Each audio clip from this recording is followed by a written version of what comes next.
Quero saudar a todos com a gloriosa paz do Senhor. O único Deus vivo, poderoso, Senhor para sempre.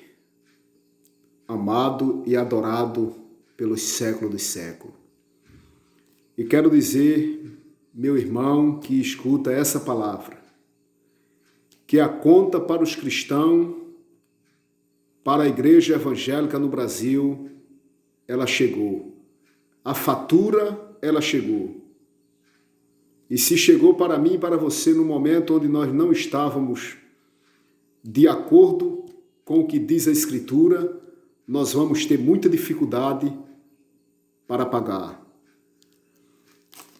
Carta aos Gálatas, capítulo 6, versículo 7.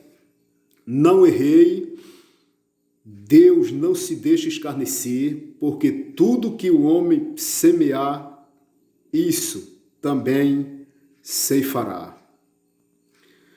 Deus escolheu um padrão maravilhoso para a sua igreja, ela glorificar e seguir aqui no Brasil. No princípio, segundo a história, houve umas poucas tribulações, perseguições, mas logo após a igreja seguiu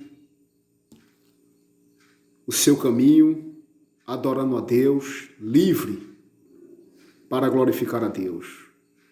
Muito diferente da igreja pelo mundo, onde muitos cristãos são mortos, seus bens confiscados, suas filhas levadas para ser escravas sexuais, e muitos desses cristãos, aqueles que sobrevivem, adoram a Deus escondido em montanha, nas casas, porque não tem essa liberdade no Brasil. Aqui no Brasil a igreja cresceu de tal forma que chegou aos milhões e logo após o resultado não tem sido bom. Os grandes escândalos, a igreja hoje está sendo criticada de várias formas, não porque Satanás simplesmente ele quer destruir a igreja, mas porque, como cristão que somos, demos lugar para isso e estamos hoje nessa situação. O que dizer de muitos líderes, de muitos cantores, de muitos pregadores que começaram a cobrar fortunas para pregar nas nossas igrejas? Muitos deles começaram nos circos humildes de oração, pedindo oração, pedindo ajuda para que as irmãs orassem por ele, mas muitos desses homens, quando alcançaram a fama, esqueceram a igreja e foram ou não cantam mais nessas igrejas. O que dizer das grandes brigas, das grandes divisões por este Brasil afora, de homens que amavam a Deus de todo o coração, eram exemplos de verdade, mas logo após deixaram de servir a Deus de todo o coração e houve e tem havido muitos conflitos e tudo isso jogado na rede social, trazendo uma mensagem ou uma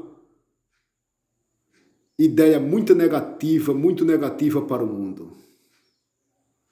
O que dizer de muitos que pregavam santidade, humildade, e hoje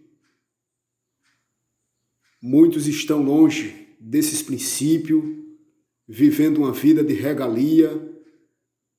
Se tem história de pastores milionários, ricos, e essa é a realidade que temos ouvido e sabido.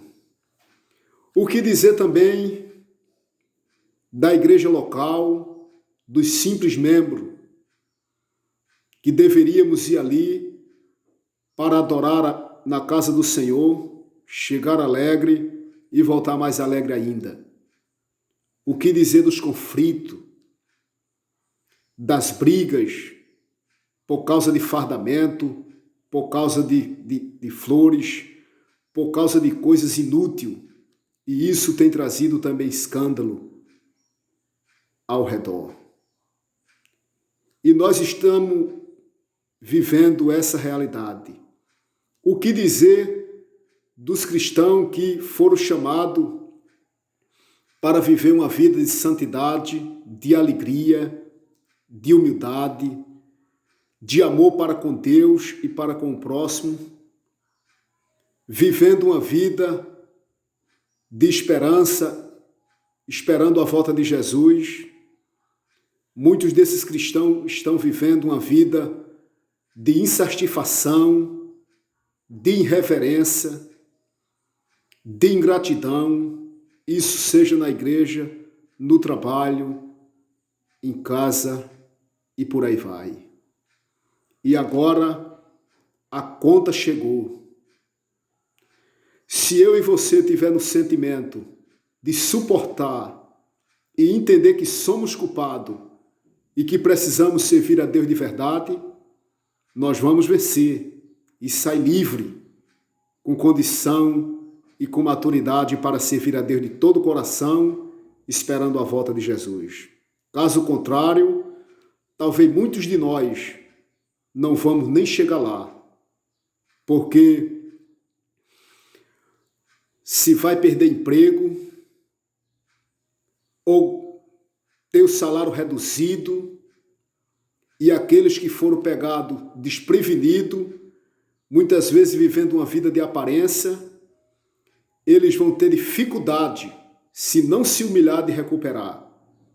Porque muitas vezes se tem um carro sem poder, muitas vezes não se prepararam para ter uma casa, ou não se preocuparam com isso, e neste momento que estamos vivendo, a realidade vai ser dura, porque nós não sabemos como ficará a situação do Brasil financeiramente, economicamente, e a situação de cada indivíduo, de cada pessoa que está passando por esse momento dramático. Mas uma coisa é certa: a glória que achávamos que estávamos vivendo, a aparência e a irrealidade longe de Deus, não era esse o desejo de Deus. Porque, como disse o apóstolo São Paulo, devemos ser humildes e ser grato a Deus por tudo. E isso não era o que chegava nos ouvidos de Deus. E agora a conta chegou, mas devemos ter agora consciência, devemos ter também, tomar posições reais na palavra de Deus, para que a presença de Deus, a realidade de Deus, venha nos abraçar, a sua graça, o seu favor, nesse momento difícil, que nós nem sabemos qual vai ser o resultado final, mas se Deus estiver conosco, e se nós reconhecer realmente que somos culpados, nós vamos superar essa dificuldade e servir a Deus de todo o coração, de toda humildade, com toda a humildade, com toda a força, e unido vamos ser vencedor pelo poder do nome de Jesus. E que Deus nos abençoe. Amém.